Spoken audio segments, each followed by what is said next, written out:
Tiene la palabra el señor diputado Jorge Ricardo Enríquez.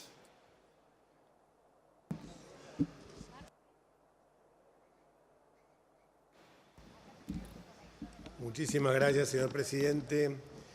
Creo que estamos considerando hoy un tema muy sensible para la sociedad argentina. El fútbol es una parte de nuestra cultura, lo que lo hemos practicado, los que somos hinchas, simpatizantes de un equipo de fútbol, así lo vivimos. Y es tanto este deporte en el que nos hemos destacado que hemos llegado a tener figuras de renombrado nivel internacional, por caso Alfredo Di Stéfano, la Saeta Rubia, Diego Maradona, Lionel Messi, en distintas épocas, pero también ha sido una fuente constante de problemas de corrupción y de violencia. Y en esto es un aspecto central, los barra bravas. Y acá cuando yo hablaba de ser hincha o simpatizante de un club de fútbol, me diferencio absolutamente de los barras bravas, que sin titubeo son organizaciones criminales con ramificaciones en los distintos sectores de la política general, de la política gremial, y en esto es algo que atraviesa a todos. Por eso cuando he escuchado a algún diputado que decía que eran mano de obra para determinados sectores políticos, yo entiendo que fueron para todos, y en muchos casos hubo excepciones, y por supuesto que hay muchas. Algunos fueron hasta amenazados. Hoy lo escuchaba a un diputado que fue presidente o directivo del Club Alvarado de Mar del Plata decir que había sido amenazado de muerte. En la comisión directiva de River, en la comisión directiva de Boca, puedo decir el secretario de Hacienda Argentino Junior se tenía que cuidar de a dónde o cuándo salía con sus hijos, porque los tenían marcados a los chicos que iban al colegio y estaba permanentemente amenazado. Y acá aparece la connivencia con otros sectores. No vamos a resolver hoy el problema de una ley con la exclusiva sanción de una ley penal, porque las causas son mucho más profundas.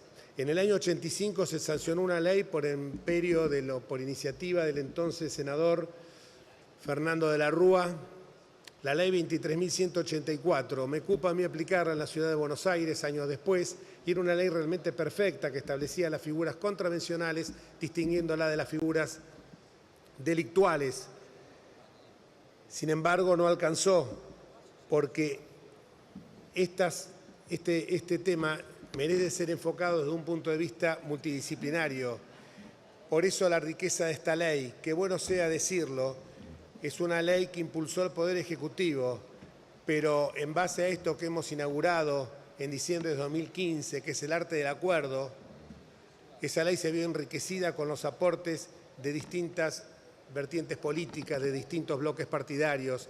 En esto hay que rescatar el gigantesco trabajo que hizo la diputada nacional Gabriela Burgos, de haber podido amalgamar, que es muy difícil, y sin, como decía ella, haber generado un Frankenstein, buscar un esquema de trabajo equilibrado que se compadezca con la arquitectura de todo el Código Penal y con la visión de que no se contraponga también con las penas y figuras que va a traer el nuevo Código Penal, que si Dios quiere vamos a sancionar el año que viene.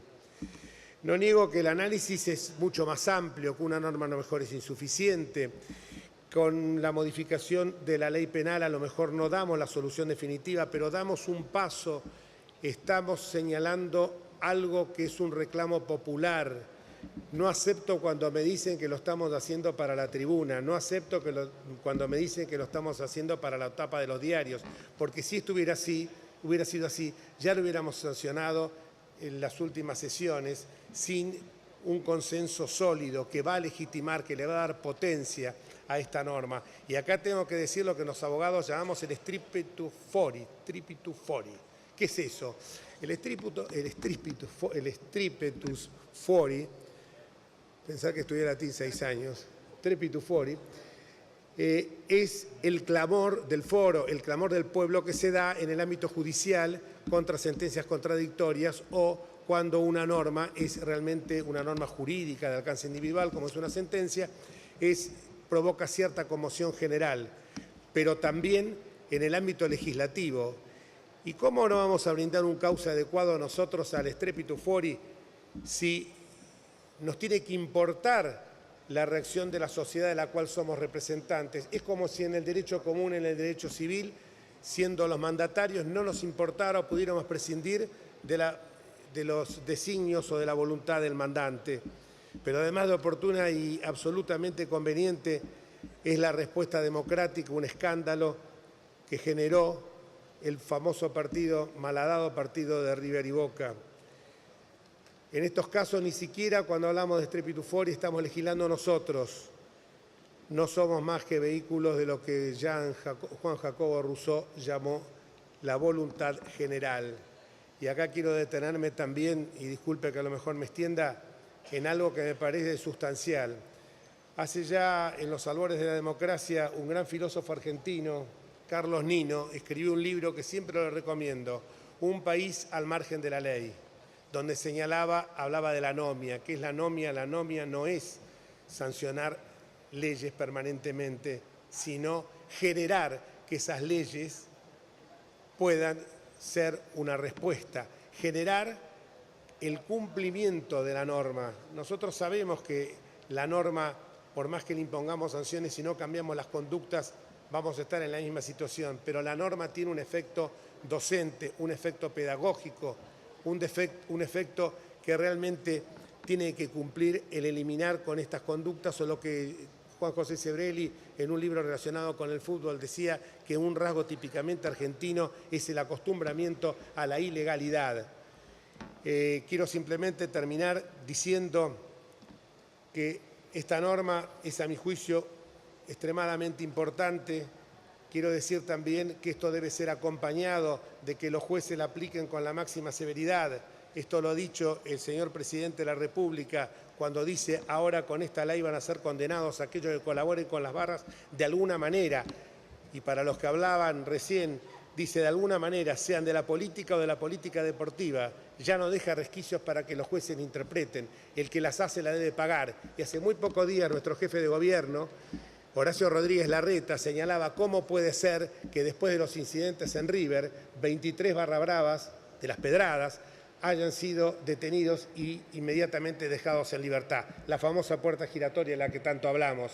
Sin embargo, ante un hecho semejante, señalaba Rodríguez Larreta, ocurrido en Alemania en un partido de la Bundesliga, quien tiró una pedrada fue penado con 14 años de prisión. Y para terminar, simplemente, no estamos sancionando a los que realizan la actividad de trapitos, estamos sancionando a aquellos que están formando parte de organizaciones criminales, porque queremos atacar en el fondo de la cuestión, en el caracú del tema, y ese caracú del tema es justamente el financiamiento de las barras bravas, que se nutren a través de los trapitos, que se nutren a través de la venta de entradas o la reventa o venta de entradas falsas, adulteradas, y que se nutren también de otras cuestiones vinculadas con el narcotráfico.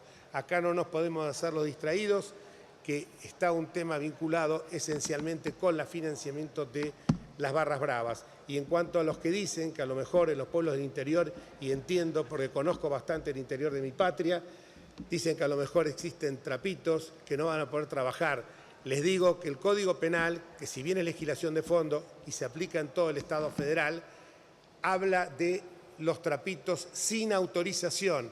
En aquellas jurisdicciones, los trapitos que tengan autorización, obviamente, Diputado. sí, ya termino, obviamente van a poder trabajar y no se les va a cercenar esa posibilidad.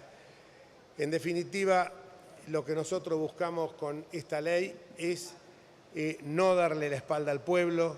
Lo que nosotros buscamos con esta ley es realmente actuar como nos pide el pueblo, que hoy actuemos, que hoy trabajemos sin demoras, sancionando una norma para que pueda terminar con este flagelo del fútbol y para que todos podamos vivir una fiesta, como cuando yo era chico, usted seguramente también, señor presidente, era una fiesta en paz, con la familia, en tranquilidad, que había cosas del folclore, pero que el folclore terminaba con las banderas o con los cánticos en las hinchadas. Muchísimas gracias. Muchas gracias.